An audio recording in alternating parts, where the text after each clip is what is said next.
ملجا ہمارے ماوا امام اعظم ابو حنیفہ امام اعظم ابو حنیفہ امام اعظم ابو حنیفہ نحمدہ ونصلی ونسلم علی رسولہ الکریم اما بعد فاعوذ باللہ من الشیطان الرجیم بسم اللہ الرحمن الرحیم قال اللہ تبارک و تعالی فی القرآن المجید والفرقان الحمید واتبع سبیل من اناب الی صدق اللہ العظیم وقال اللہ تبارک و تعالی فی شان حبیبہ صلی اللہ علیہ وسلم ان اللہ وملائکتہ یصلون علی النبی یا ایہا الذین آمنوا صلوا علیہ وسلموا تسلیما اللہم صلی علی سیدنا و مولانا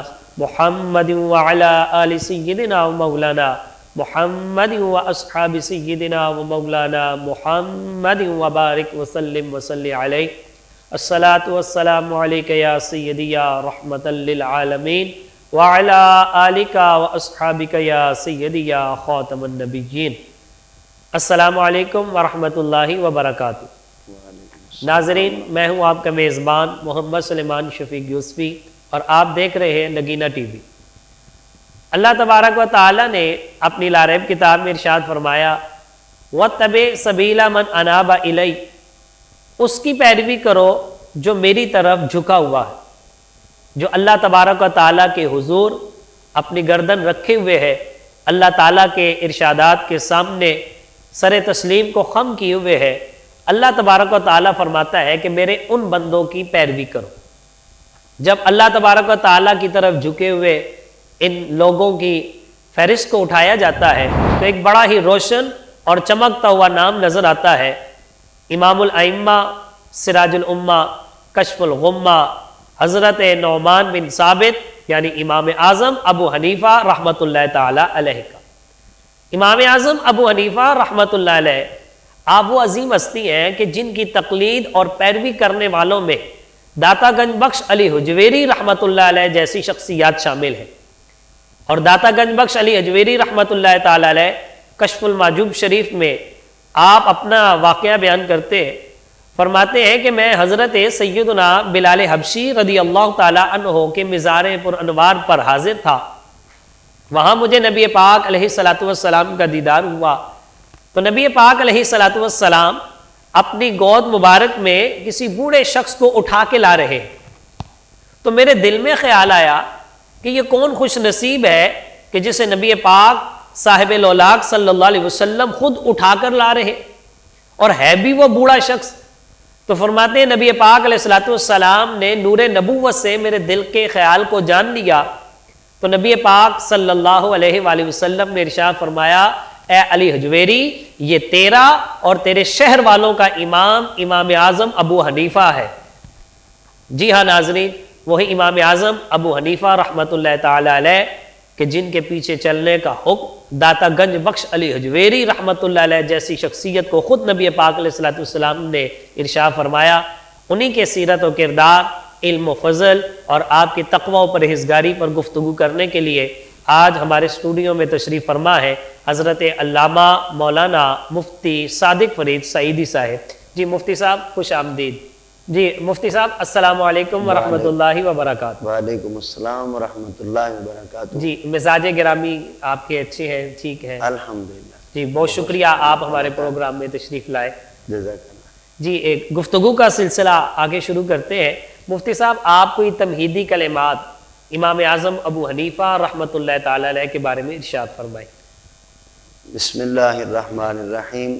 سب سے پہلے میں ہدیہ تبریک پیش کرتا ہوں نگینہ ٹی وی، اس کی انتظامیہ اور اس کے لیے جو دن رات ورک کرنے والے انجمن اشاعت دین اسلام اور نگینہ سوشل ویلفیئر سوسائٹی، اللہ تعالیٰ اس اہتمام پر انہیں اجر عظیم عطا فرمائے۔ آمین۔ امام اعظم جن کا اتنا بڑا عظیم لقب ہے جی، اور آپ کا اصل نام تو حضرت نعمان بن ثابت جی رحمۃ اللہ تعالی علیہ، جی جی کوفہ میں آپ کی پیدائش ہے قد مبارک آپ کا درمیانہ گندمی رنگ ہے اور خوبصورت صاحب وجاہت سبحان اللہ سبحان اور بڑی خوبصورت دستار آپ باندھا کرتے تھے سبحان اللہ اور باروب شخصیت تھی. ماشاء اللہ. یہ ذہانت اور فطانت بھی اور صورت بھی کمال، سیرت بھی کمال. سبحان اللہ سبحان اور اللہ. سب سے بڑی بات یہ کہ آپ نے نبی کریم صلی اللہ علیہ وسلم کے بڑے بڑے صحابہ کی بھی زیارت کی. سبحان اللہ سبحان اللہ. یعنی تابعی ہے آپ. تابعی ہے. سبحان اللہ. اور آپ کے والد جو ہیں حضرت ثابت، وہ جب امام اعظم ابو حنیفہ رحمۃ اللہ علیہ کی پیدائش ہوتی ہے انہیں لے کر سیدنا علی المرتضیٰ رضی اللہ تعالیٰ عنہ کے پاس حاضر ہوتے ہیں. تو سیدنا علی المرتضیٰ رضی اللہ تعالیٰ عنہ آپ کے لیے اور آپ کے مستقبل اور آپ کے ذہانت فطانت اور دین کے اندر آپ کے لیے سیدنا علی المرتضیٰ رضی اللہ تعالیٰ عنہ خود دعا فرمائے. سبحان اللہ سبحان اللہ. یعنی کہ پیدائش کے بعد بچپن میں ہی شیر خدا کی دعا مل گئی آپ کو. بے شک. اور جنہیں ہم امام اعظم ابو حنیفہ رحمۃ اللہ علیہ کہتے ہیں، سمجھیں وہ ایک حضرت علی المرتضیٰ کی دعاؤں میں سے ایک دعا ہے. سبحان اللہ. جو اللہ رب العزت نے ہمیں عطا فرمایا. سبحان اللہ سبحان. امام اعظم ابو حنیفہ رحمۃ اللہ علیہ آپ نے سیدنا علی المرتضیٰ رضی اللہ تعالیٰ عنہ کو اپنے بچپن میں دیکھا جبکہ آپ چھوٹے تھے. جی. پھر جن جن صحابہ کی آپ نے زیارت کی اور ان سے استفادہ کیا، جی سبحان ان اللہ. میں سے حضرت انس بن مالک رضی اللہ تعالیٰ عنہ سبحان اللہ سبحان اللہ. اور حضرت سہل بن سعد رضی اللہ تعالیٰ عنہ، حضرت عبداللہ بن عوفہ رضی اللہ تعالیٰ عنہ. اچھا مفتی صاحب، ان سے باقاعدہ آپ نے استفادہ بھی کیا، احادیث بھی سنی ہے؟ احادیث یعنی بڑے جس طرح اسباق کی صورت میں ہوتے ہیں وہ کامل طور پر تو اس میں ثابت نہیں. آپ کے اساتذہ میں امام جعفر صادق رضی اللہ تعالیٰ عنہ آپ کا نام آتا ہے، اور حضرت انس بن مالک رضی اللہ تعالیٰ عنہ کی زیارت جو ہے زیارت کرنے والوں میں آپ کا نام شامل ہے. سبحان اللہ. تو اس انداز سے آپ تابعی بھی ہیں. سبحان اللہ. اور آپ کے اساتذہ میں اتنے بڑے نام، پھر آپ کے شاگردوں میں دیکھ لیں، امام شافعی رحمۃ اللہ علیہ، امام احمد بن حنبل، حضرت بشر حافی رحمۃ اللہ علیہ، حضرت فضیل بن عیاض رحمۃ اللہ علیہ، یہ بڑے بڑے نام جو ہیں، حضرت داؤد طائی، حضرت ابراہیم بن ادم ہیں، یہ آپ کے شاگردوں میں آتے ہیں. سبحان اللہ سبحان اللہ. حضرت امام اعظم ابو حنیفہ رحمۃ اللہ علیہ کا تقوی اور آپ کی پرہیزگاری اس قدر ہے. فرماتے ہیں کہ ایک مجوسی کے گھر کے پاس سے آپ گزر رہے تھے تو آپ کے جوتے سے وہ تھوڑی سی کیچڑ جو تھا وہ مجوسی کی دیوار کو لگ گیا. تو آپ نے سوچا کہ اگر اس کو یہاں رہنے دوں تو اس کے گھر کی بدصورتی ہے، اور اگر کھرچ دوں تو ہو سکتا ہے ساتھ اس کے جو کچھ لگا ہوا ہے کوئی دوسری چیز، کوئی مٹی وغیرہ، وہ بھی کھرچی جائے، یعنی دیوار کی جو مٹی ہے کہیں وہ بھی نہ اتر جائے، وہ بھی نہ اکھڑ جائے. اللہ اکبر. تو آپ نے اس مجوسی کو بلا کے فرمایا کہ یہ معاملہ، یہ ماجرا ہے، اس پر میں پریشان کھڑا ہوں. تو فرماتے ہیں آپ کے اس تقوی اور پرہیزگاری کو دیکھ کے کہ مسلمانوں کا امام اتنا تقوی والا ہے، اتنا پارسا ہے، وہ مجوسی مسلمان ہو گیا. سبحان اللہ سبحان اللہ. یہاں میں مفتی صاحب تھوڑی سی بات ایڈ کرنا چاہوں گا کہ جب ایک دفعہ آپ کے علاقے سے ایک بکری چوری ہو گئی تو امام اعظم ابو حنیفہ رحمۃ اللہ تعالی علیہ نے کئی سال بکری کا گوشت ہی نہیں کھایا.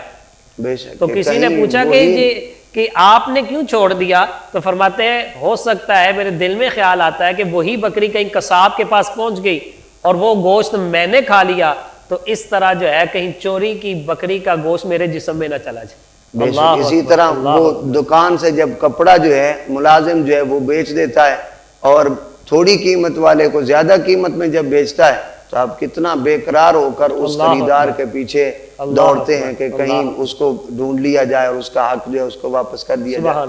آپ نے 55 حج کیے ہیں. سبحان اللہ. اور حضرت امام جلال الدین سیوطی رحمۃ اللہ علیہ، آپ شافعی ہیں، حضرت امام جلال الدین سیوطی رحمۃ اللہ علیہ، آپ نے حضرت امام اعظم ابو حنیفہ رحمۃ اللہ علیہ کے بارے میں لکھا ہے. آپ فرماتے ہیں کہ اللہ رب العزت کی طرف سے امام اعظم ابو حنیفہ رحمۃ اللہ علیہ نے جو ایک مستشرق ان کی طرف سے ہمارے لیے آج بھی اعتراض ہے کہ قرآن مجید جو ہے، احادیث جو ہیں، یہ ترتیب کی صورت میں نہیں ہے، یہ یعنی کہ ایک ابواب کی صورت میں، فصلوں کی صورت میں. امام جلال الدین سیوطی رحمۃ اللہ علیہ نے فرمایا ان اول من دون علم الشریعت ورتبہ ابوابا، جس نے شریعت کے علوم کو جمع کیا، تدوین کی، پھر ان کو ترتیب دی۔ قرآن مجید سے جو احکام نکلتے تھے وہ نکالے، احادیث ایک ایک حدیث سے سینکڑوں مسائل اخذ کیے اور ان کو الگ الگ باب کے تحت رکھا اور ان کو الگ الگ فصل کے تحت رکھا۔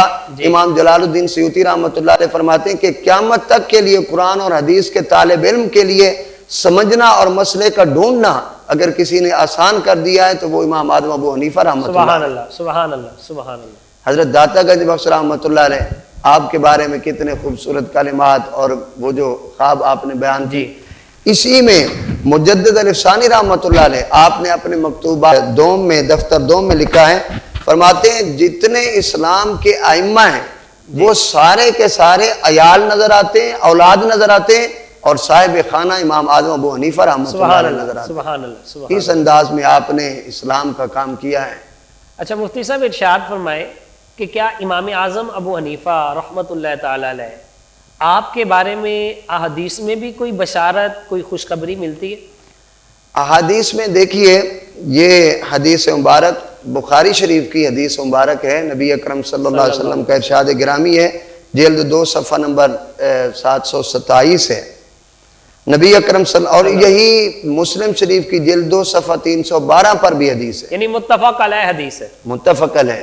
جی نبی اکرم صلی اللہ علیہ وسلم نے فرمایا لو کان الایمان عند الثریا لنالہ رجال او رجل من ہؤلاء، فرمایا کہ اگر ایمان اور علم کی بلندی اتنا ہو کہ وہ ثریا کی چوٹی پر چلا جائے، تو فرمایا ایک شخص ایسا ہوگا کہ جو یہ فارسی نسل ہوگا اور ثریا کی چوٹی سے لے کر میری امت تک پہنچائے گا۔ سبحان اللہ۔ حضرت امام جلال الدین سیوطی رحمۃ اللہ علیہ فرماتے ہیں کہ اس حدیث میں جس کی بشارت دی جا رہی ہے وہ امام اعظم ابو حنیفہ رحمۃ اللہ علیہ۔ سبحان اللہ سبحان اللہ۔ تو گویا حدیث میں بھی امام اعظم ابو حنیفہ رحمۃ اللہ علیہ کے لیے بشارت کے الفاظ آئے ہیں۔ سبحان اللہ سبحان اللہ۔ اچھا مفتی صاحب ارشاد فرمائے کہ ہم امام اعظم ابو حنیفہ رحمۃ اللہ تعالی علیہ کی تقلید کرتے ہیں، تقلید سے مراد کیا ہے، اس کی ذرا وضاحت فرمائیں۔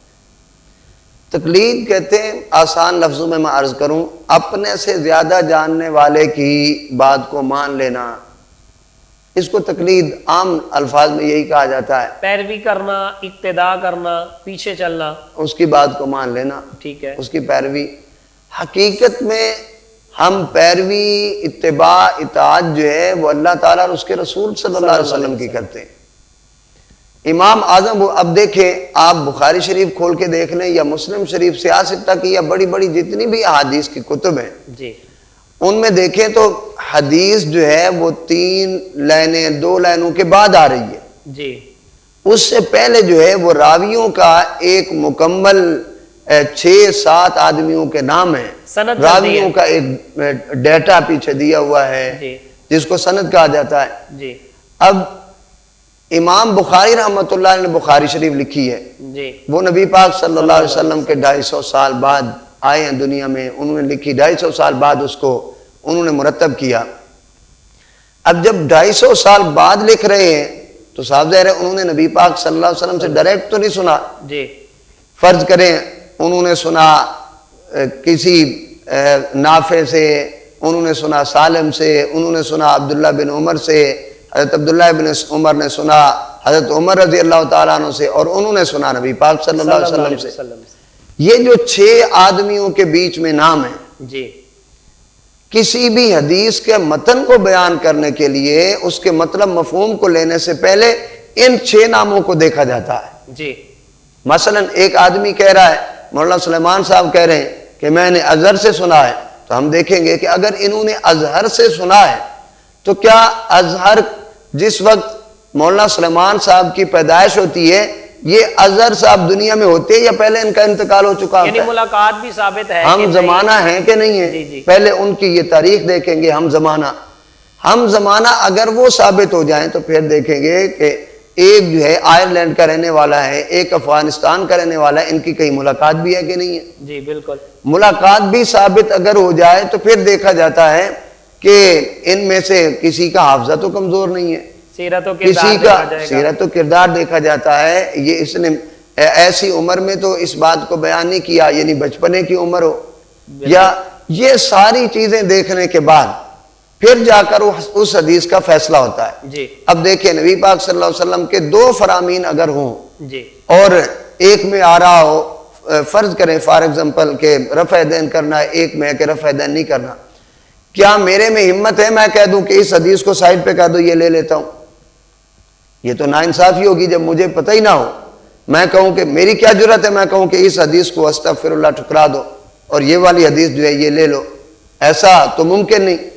تو پھر اس کے لیے یہی ہوتا ہے تمام امت نے مل کر 4 ائمہ جو ہیں ان پر اتفاق کیا ہے، اور وہ امت جو صاحب اجتہاد تھے، مجتہد تھے، جو ان چیزوں کو سمجھنے والے تھے، اس وقت کے کامل حالات کو سمجھنے والے تھے، تو انہوں نے ان راویوں کو دیکھ کر کہ کس کی سند زیادہ مضبوط ہے اور ان کی ملاقاتیں دیکھ کے ان کے سارے معاملات دیکھ کے جس حدیث کو زیادہ قوی قرار دیا ہے وہی ہمارے لیے قابل عمل ہے۔ اور اسی طرح کون سی حدیث پہلے کی ہے، کون سی بعد میں ہے، وہ منسوخ کر رہی ہے پہلے احکام کو نہیں، اس کا علم بھی تو ضروری ہے۔ اس کا علم ضروری ہے، اور اس میں یہ دیکھا ہے امام اعظم ابو حنیفہ رحمۃ اللہ علیہ کا طریقہ کار یہ ہے کہ جب 2 حدیثیں اس طرح آ گئی تو اگر ہو سکتا ہے کہ ان میں مطابقت ہو جائے تو مطابقت کر لی جائے کی جاتی ہے تاکہ کوئی حدیث نہ چھوڑی جائے، لیکن اگر مطابقت نہ ہو تو پھر دوسرا سٹیپ آتا ہے۔ اب دیکھیے جہاں ایک حدیث ہے کہ کندھوں تک ہاتھ اٹھایا جائے اور دوسری کانوں تک ہے، تیسری کانوں کی لو سے اوپر کی بھی حدیث ہے،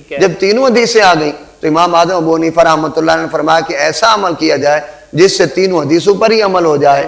یوں اگر ہاتھ کوئی کندھوں اپنے انگوٹھے جو ہے کانوں کی لو تک لگائے تو انگلیاں یہ بھی تو ہاتھ کا حصہ ہیں، یہ کانوں سے اوپر چلے جاتے ہیں، اور یہ جو جگہ ہیں کلائی ہیں یہ جہاں ختم ہو رہی ہیں، جس کو عام طور پر یہاں سے ہاتھ شروع ہو رہا ہے تو اس جگہ یہ جگہ جو ہے یہ کندھوں کے برابر آ جاتی ہے، انگوٹھے جو ہیں وہ کانوں کو لگتے ہیں، اس طرح تینوں حدیثوں پر عمل ہو جاتا ہے۔ تو اگر مطابقت ہو رہی ہو تو مطابقت کر لی جاتی ہے، یعنی یہ معاملات جو ہیں کسی عام آدمی کے بس کی بات نہیں کہ ہم ایک چھابڑی فروش کو کہہ دیں کہ تو حدیثوں کے اندر فیصلہ کرتا رہے، ایسا تو نہیں ہو سکتا۔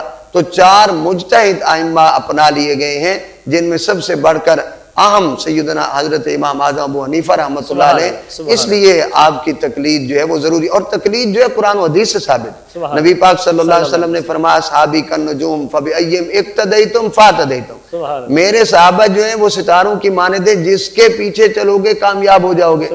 تو حضرت امام اعظم ابو حنیفہ رحمۃ اللہ علیہ نے اکثر جو لیا ہے حضرت عبداللہ بن مسعود رضی اللہ تعالیٰ عنہ کی روایات لی ہیں، گویا کہ انہی سے ہم صحابہ تک پہنچ رہے ہیں اور صحابہ ڈائریکٹ نبی پاک صلی اللہ علیہ وسلم تک پہنچ رہے ہیں۔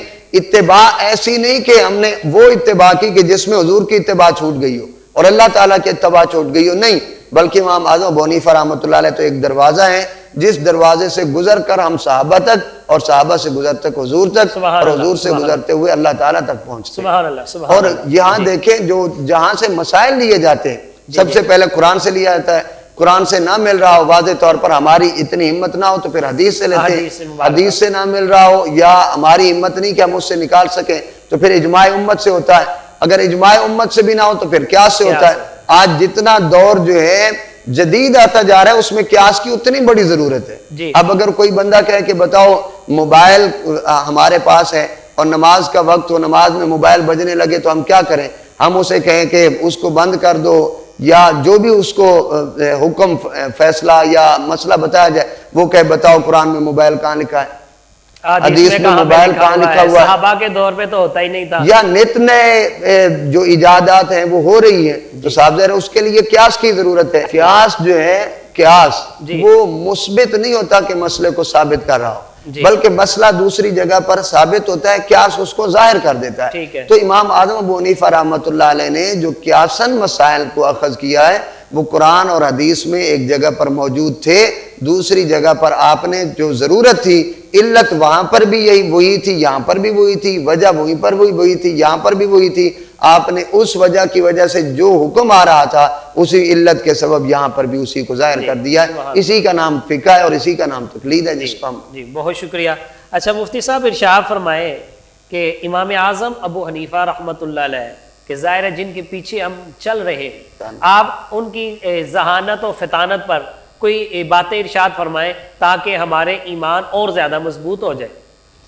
امام اعظم ابو حنیفہ رحمۃ اللہ علیہ کی ذہانت تو اللہ تعالیٰ کی طرف سے ایک عظیم عطا تھی، سبحان اللہ، عظیم عطا، جیسے جب بڑے بڑے علماء اور وقت کے بڑے بڑے ائمہ جہاں خاموش ہو جاتے وہاں مسئلے کا حل امام اعظم ابو حنیفہ رحمۃ اللہ علیہ نکالا کرتے تھے۔ سبحان اللہ، سبحان اللہ۔ ایک مرتبہ ایک شخص نے آ کر پوچھا کہ حضرت یہ جب ہم بیت اللہ شریف پر جاتے ہیں سامنے تو اس وقت ہمارے کئی ارادے ہوتے ہیں، حدیث میں ہے کہ جب پہلی نگاہ پڑتی ہے تو جو دعا مانگو قبول ہوتی ہے، ہماری تو 100 حاجتیں جو ہے انگڑائیاں لے رہی ہوتی ہیں، تو ہم پہلے کون سی دعا مانگے؟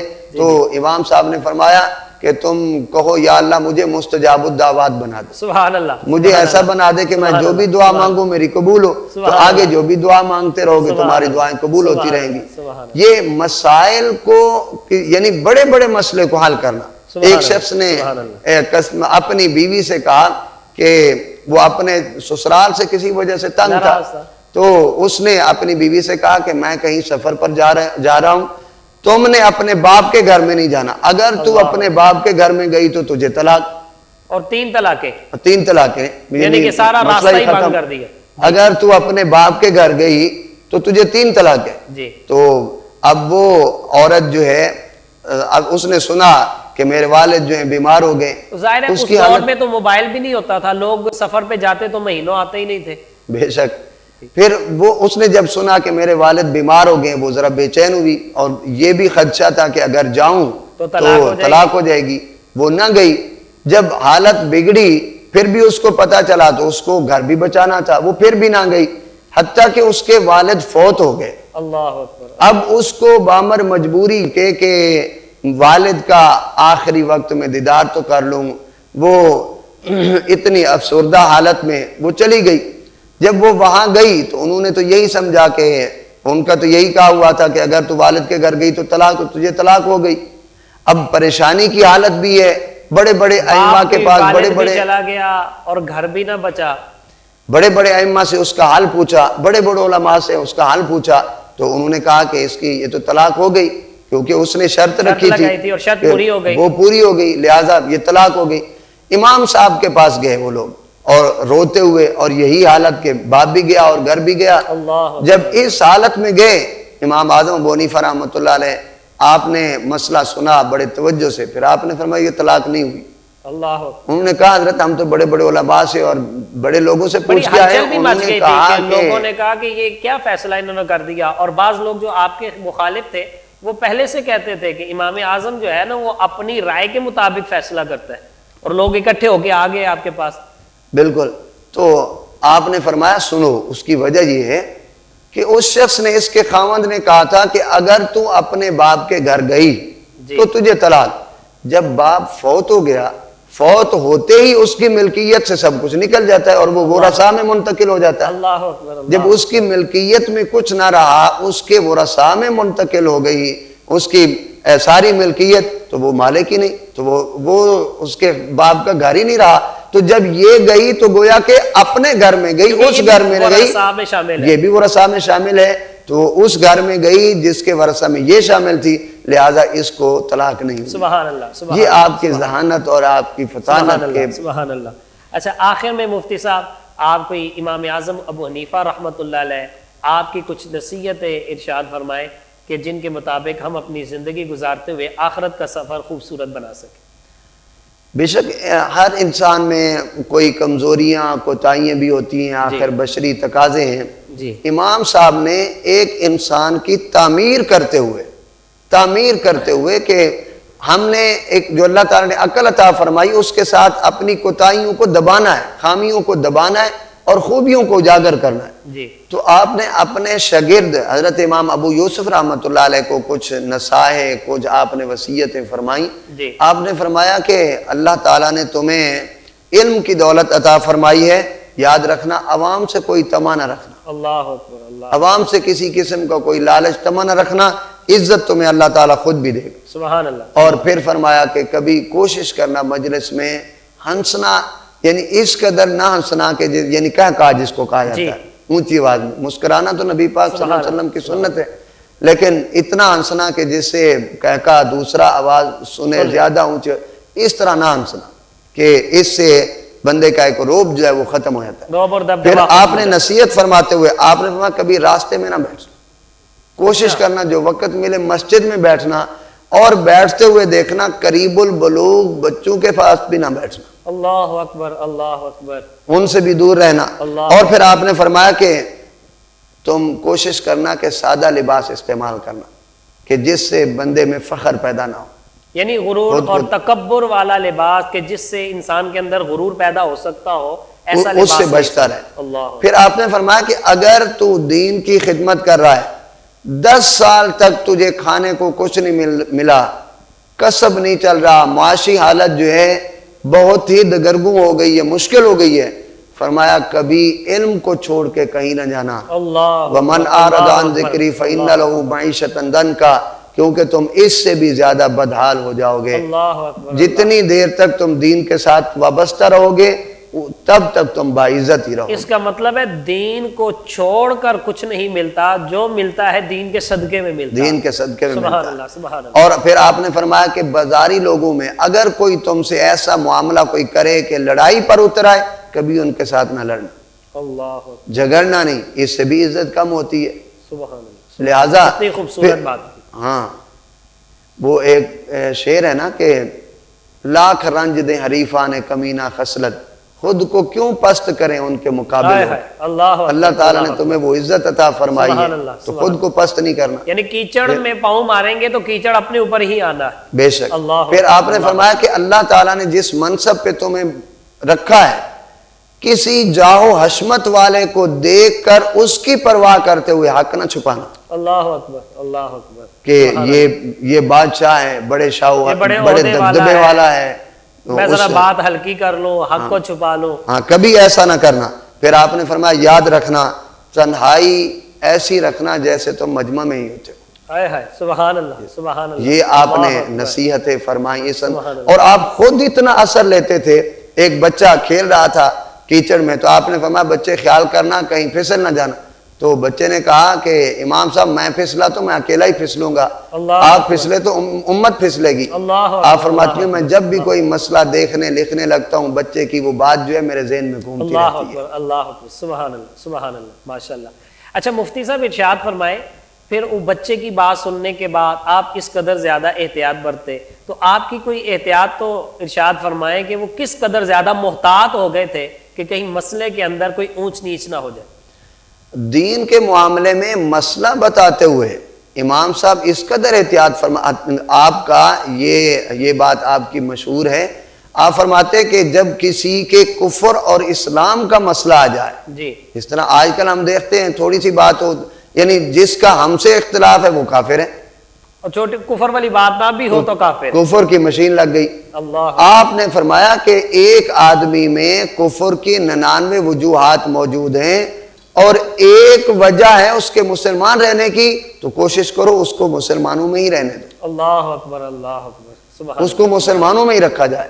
آپ سے جب پوچھا گیا کہ آپ بتائیں کہ حضرت امیر معاویہ افضل ہیں یا حضرت علی اور مرتضیٰ افضل ہیں، تو آپ نے فرمایا مجھے ان مسائل کی پڑی ہوئی ہے جن کی وجہ سے میں جنت جہنم میں جا سکتا ہوں، مجھے تو آخرت کی پڑی ہوئی ہے، میں یہ جانتا ہوں کہ اللہ تعالیٰ نے انہیں ہدایت عطا فرمائی ہے۔ سبحان اللہ۔ اور حضرت علقمہ اور حضرت اسود کے بارے میں جب پوچھا گیا کہ ان میں سے کون افضل ہے، آپ نے فرمایا تم سے حلال حرام کے معاملات پوچھے جائیں گے، ان میں پڑھنے کی تمہیں ضرورت ہی نہیں۔ اللہ اکبر۔ یعنی ان چیزوں میں احتیاط کرنے کی آپ ہمیشہ کے لیے کوشش کرتے تھے۔